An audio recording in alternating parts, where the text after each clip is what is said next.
Welcome everybody to live Q&A. This is Pastor and Recovering Heretic, where you get to ask any question you want. I am Pastor Dave. I am Recovering Heretic Dan. We need like a formal Episcopalian title for you. I don't know, but I kind of like the formal title for Arch Heretics is Hesiarch, so we can call you Hesiarch. Okay, I am Hesiarch. Hesiarch Dan. RH. Yeah. Comma. Isn't that a great word? Hesiarch. All right, we can just quit there. I think okay, we're good. Everything we accomplished everything. All right, yeah. Oh, Hesiarch. Okay, how do you spell that? It's Hesiarch. Okay. I think. I could be wrong about that. Hesiarch it is. We'll look it up and verify before I have cards printed up. Yeah.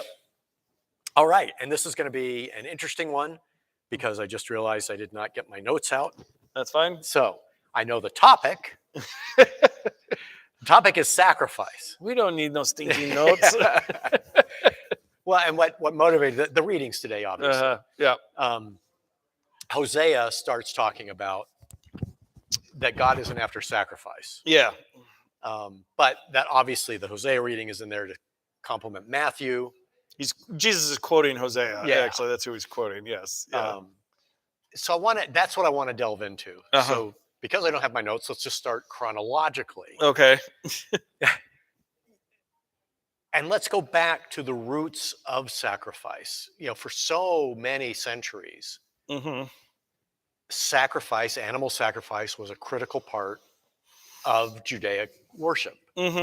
Most worship, actually. Most worship. Yeah. And I do want to get into that, deeper into the human condition of that. Yeah. But was what Hosea was saying pretty radical then as a prophet when he was saying sacrifice isn't what we're really after? If it's so critical at the temple, if there's so many rituals that involve it. It's radical in that it upends the kind of temple system. It's not a particularly radical thing the prophets had been, Jeremiah says this, Isaiah says it. It's a frequent thing the prophets are saying, but it is radical in that it threatens. I don't know if we think about temples this way, but temples have entire economic structures around them. They have the right to collect their own taxes. They, even in the New Testament, right? There's this special temple tax that the temple collects on top of all the other taxes. They have this economic function in the ancient world.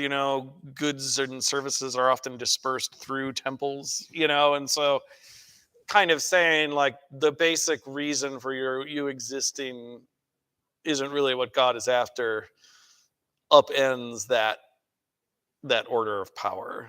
Does that make sense? Yeah. So is that why the sacrificing at the temple continued, even though Isaiah and Jeremiah and Hosea were all saying no? I mean, there's a balancing act. I think if you're in the mindset of the priests at the temple, they would say what, and even in Hosea, what he's not saying don't never do the sacrifices.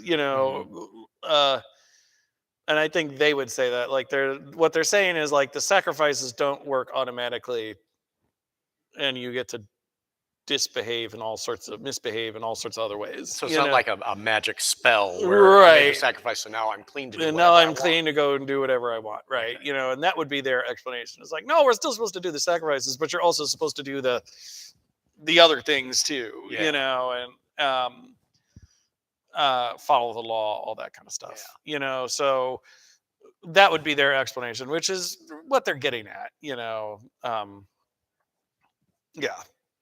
It kind of reminds me of my father, who for him, worship is a checklist. You just follow the formula and you're good. And there's no deeper thought than that. Yeah, and I mean, even that's fine as long as the stuff, outside of the particular sacrifice is also a check. Treat my neighbor X way. That's not on his checklist. Yeah, right. And so that's the real issue. It's frequently in the prophets' day and age, their problem is one of the two kingdoms is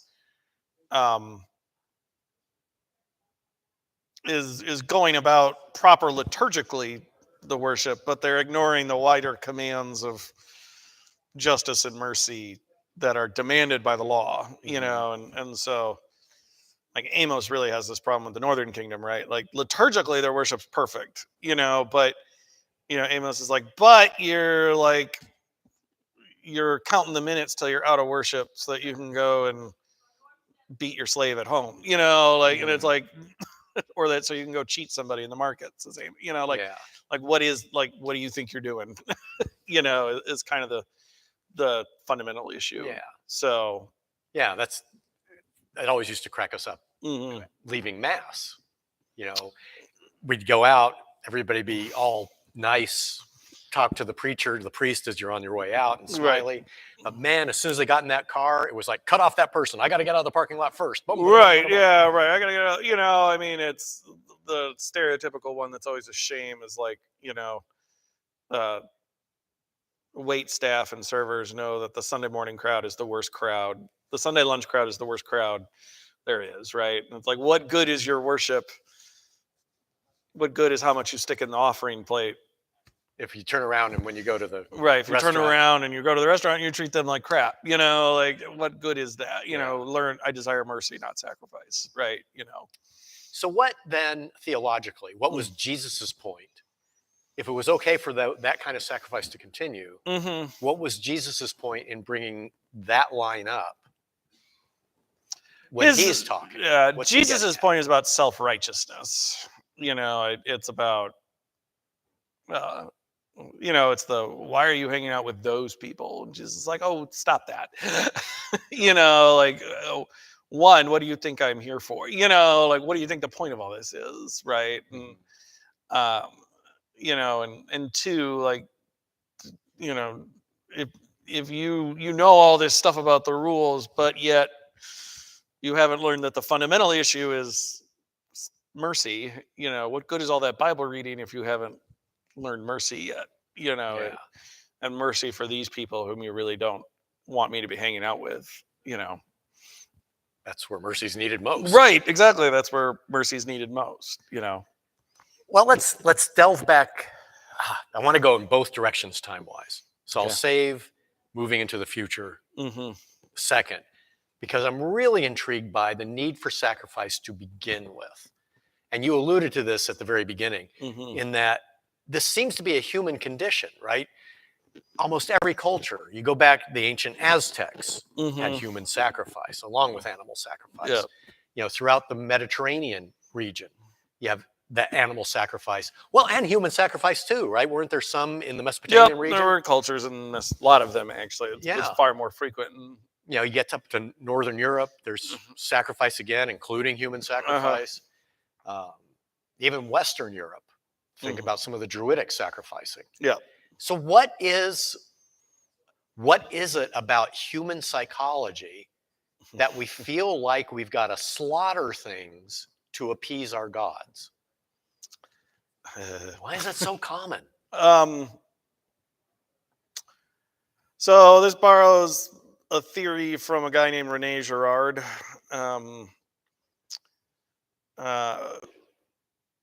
So human beings are trapped often in this cycle. And the cycle begins with desire, right? We desire something that we see. And frequently, often it's not ours to have, right? So we covet, basically, is that human beings begin coveting, and that desire to have something that's not yours, or desire something that somebody else also wants. That's another way it could happen.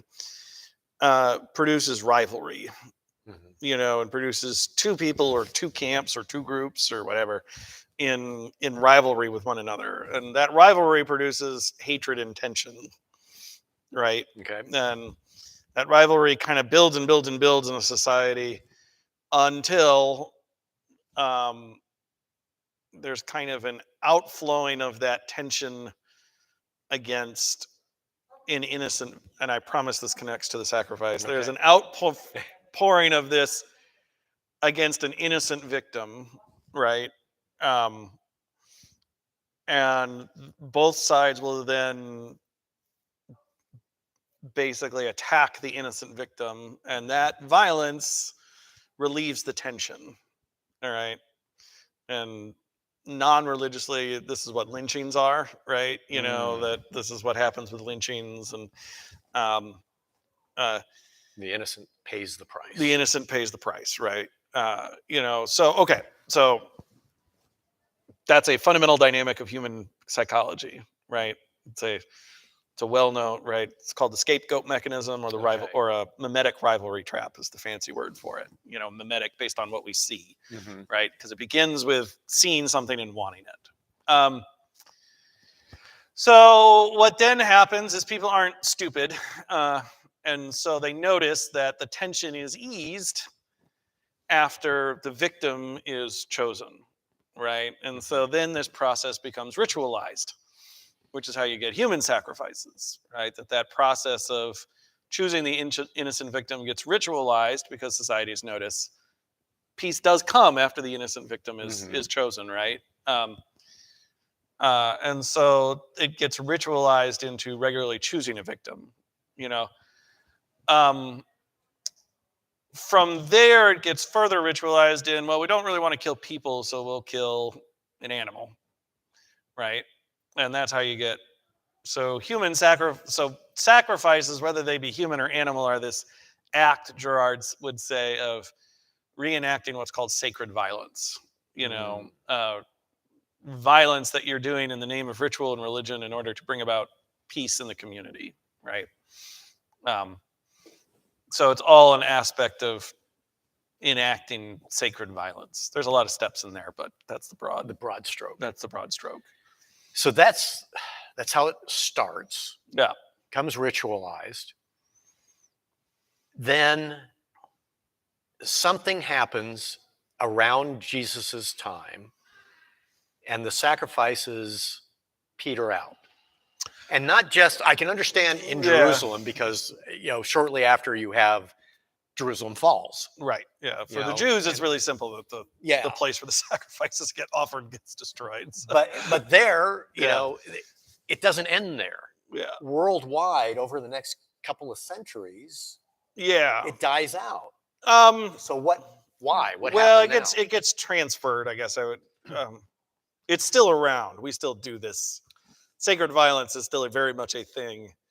We just taking a different form. Yeah, we just take a different form. Okay. Right. So let's get first. Why did it stop? And now, what is the form that it molded into? Oh, I mean, you can see this dynamic.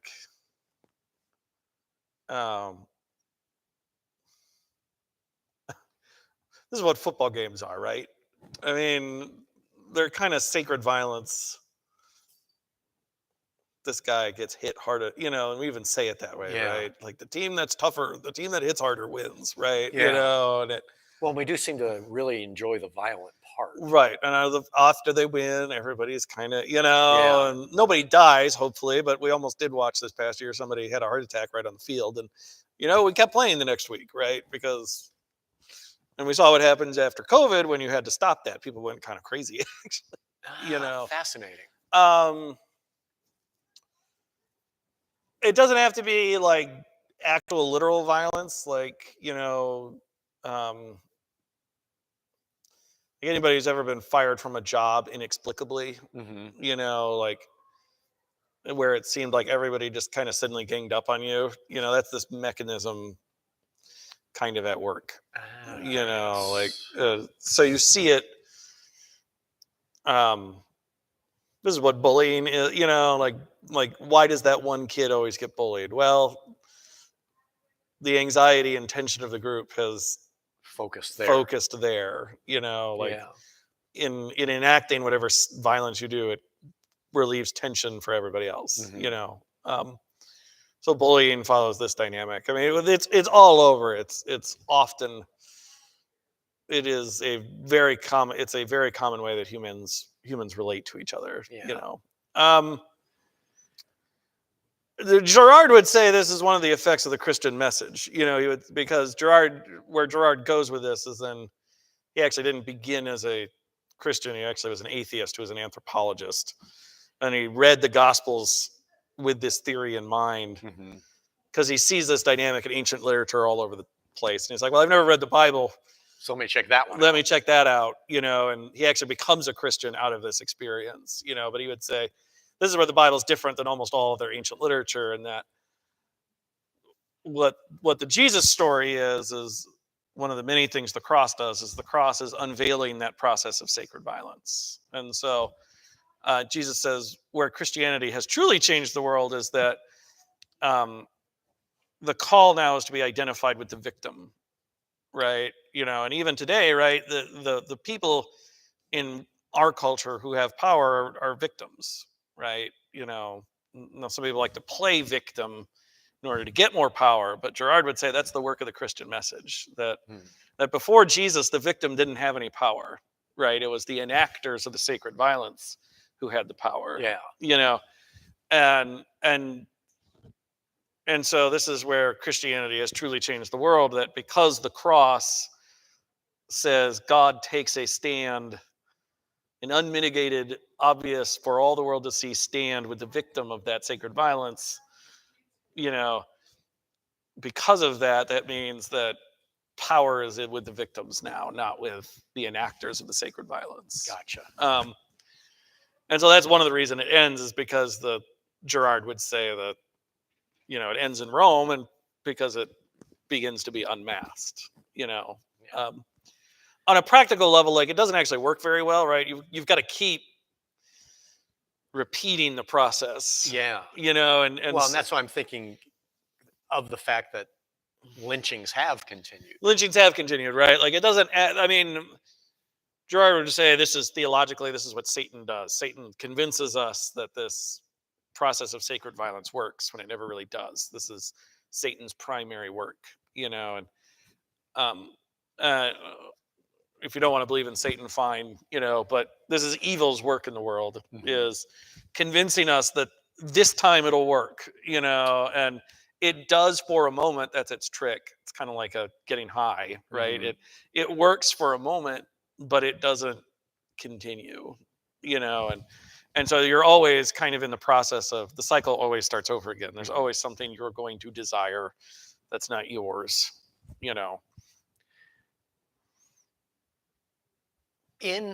That's all called Gerardian. Let's call the big theology term for that is Gerardian atonement theory.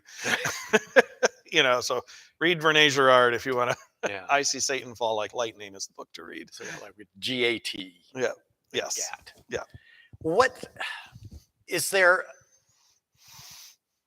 in theory, in theological theory, then, was Jesus's sacrifice on the cross supposed to be the end point of it, so that there was no longer that need for any kind of sacred sacrifice?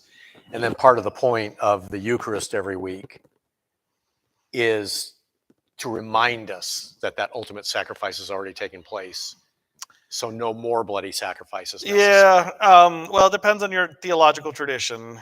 There is a sense of, like, the Bible describes Jesus this way, right? The perfect, true sacrifice, like the effective sacrifice, so yes, there is that. And then if you're Catholic, they would say this is literally what communion is, right? It's redoing the sacrifice, right? So no longer do we need any blood, right? Because we've got Jesus, and that's the redoing of it. Yeah. Protestants would say, you're not redoing it because you don't need to, but yes, that's the kind of, right. That is partially what that there's always that point where remembering, therefore, his life-giving sacrifice and death, yada, yada, yada, it comes after the words of institution and that big long prayer I give, at communion. It's why that part's always there, is remembering, therefore, all this stuff. Well, let's delve into the modern world again. Then, why worldwide did it? I can see in the areas of the world that were under heavy Christian influence. So Europe, parts of the Mideast, that kind of thing. Yeah. But why worldwide around the same time does does that human sacrifice, even animal sacrifice, begin petering out? Yeah. What's going on? I mean, is humanity as a whole developing and evolving beyond that? Well, again, we don't really evolve. Like, we still do it, right? It's like we don't really evolve Yeah. beyond it. I would say, well, like I said, I think Gerard would say two things. One, there is a kind of human-wide anti-contagion that goes around, antibody that gets spread through the religious mechanisms. Practically speaking, I think after you've done it for 2,000 years, you kind of begin to realize it doesn't work very well. Ancient history is a long time, right? There's almost 4,000 years of recorded history, from our first written records to Jesus, right? Yeah. And 4,000 years of doing this, you begin to kind of realize, this doesn't work out so well. We're back here finding a bull again. Like, what the heck is this? So I think there's elements of both that just kind of you begin to realize after a very long time, this doesn't work, ritually speaking, And I think there is an element of God's providence of introducing Jesus, and this is what I would say as a confessional Christian, like introducing Jesus into the world initiates this moment.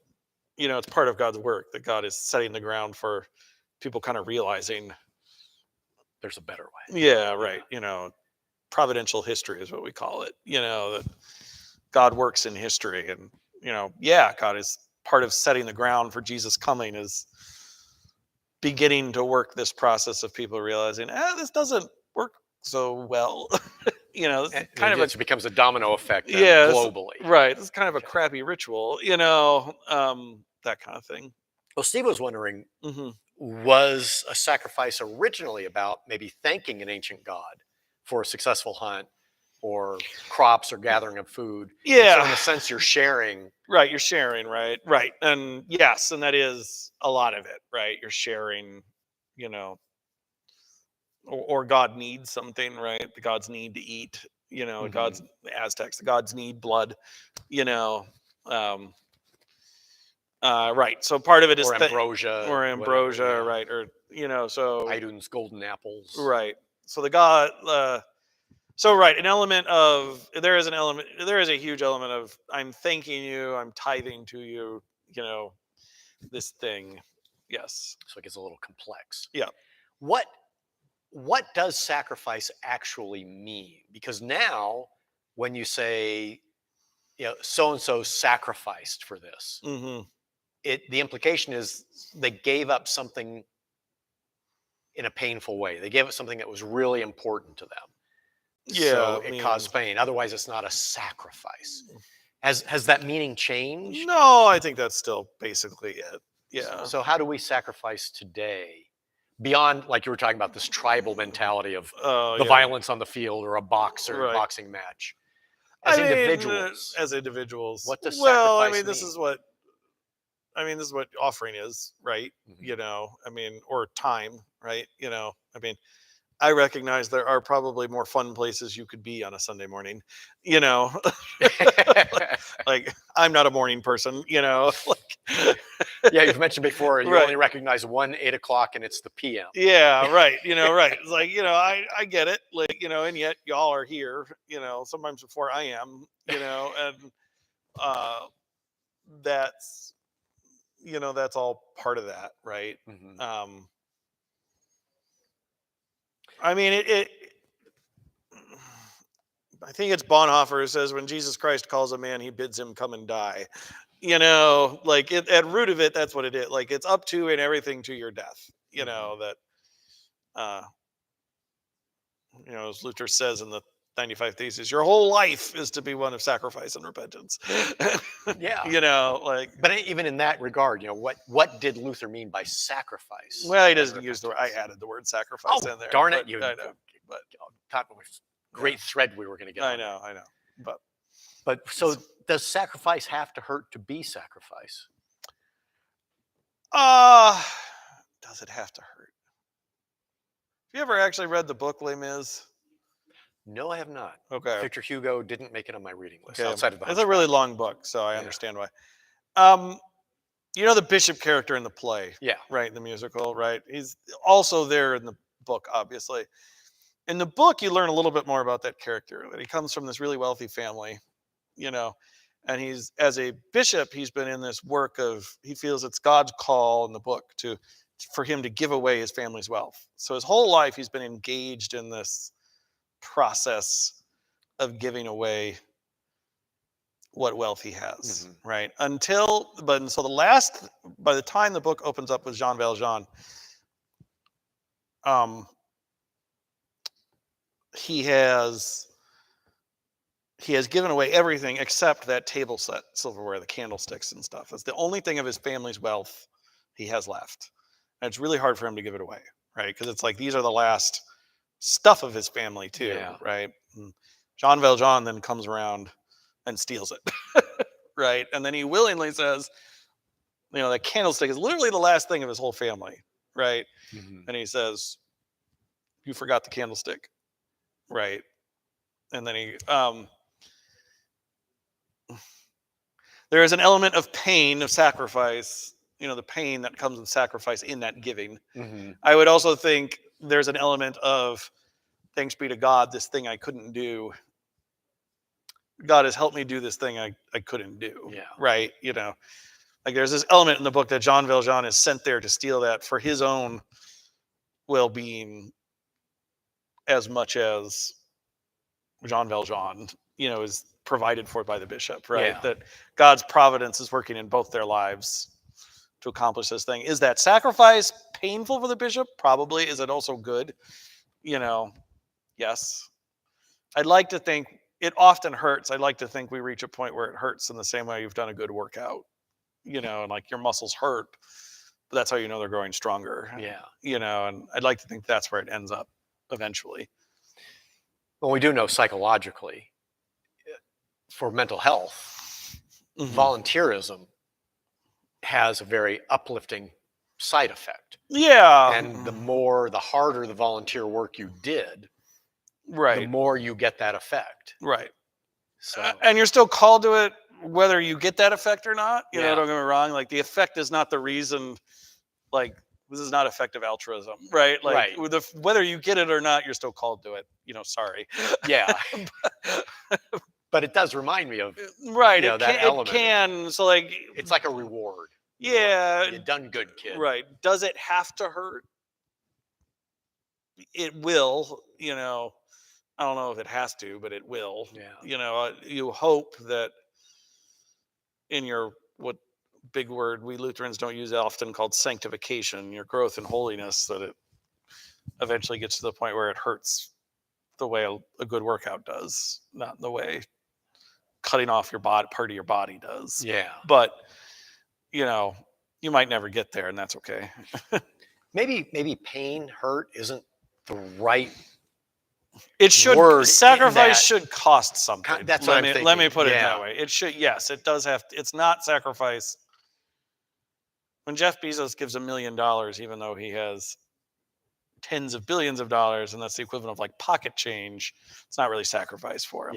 Yeah. That's what was making me think that. Is that it's about being meaningful. In that, because I was thinking the same thing when I was with a nonprofit. It should cost. There's a cost to discipleship, says Bonhoeffer. And so, I mean, another way to put this, my internship site was a very wealthy church. Had a lot of money in the bank, and they kept giving. And it's wonderful that they gave. The kind of hard lesson for them was that, when Jesus calls us to sacrificial giving, money was not giving more money was not sacrificial giving, because they had so much. They had so much of it. Giving of time was what really would have been sacrificial giving, but it's easier to just give more money and pay somebody to do the work, and that's fine. The work gets done, but if you're talking about what is sacrificial giving in that context, like, well, for a lot of those people, money, they could have given all the money in the world, but they'll always get more money, but their time is what's really, valuable. So time is what would have been meaningful. Yeah, time would have cost something. Yeah. Time would have cost something. So it's that kind of thing, it's less about, it is less about how much, and that's what these sacrifice passages, getting back to our scripture readings, are about, right? It's not about, it's what the psalm was about, right? Like, it's not about quantity, right? It's like, do I drink rivers of blood, says God in that, psalm, right? Like, no. like, like, I don't, it's not about how much you do it. It's about, Right. I can make this stuff on my own. right. Yeah. It belongs to me. I own it. Yeah. Like, what do you think you're doing? Um, so yeah. That's cool. And that's perfect timing because we've hit our point. Okay. But I like how we were able to redefine, I think, in a truer spirit, Yeah. what sacrifice is. So thank you. It's supposed to cost something. So All right. go out and lose something. That's my instruction. And Peace.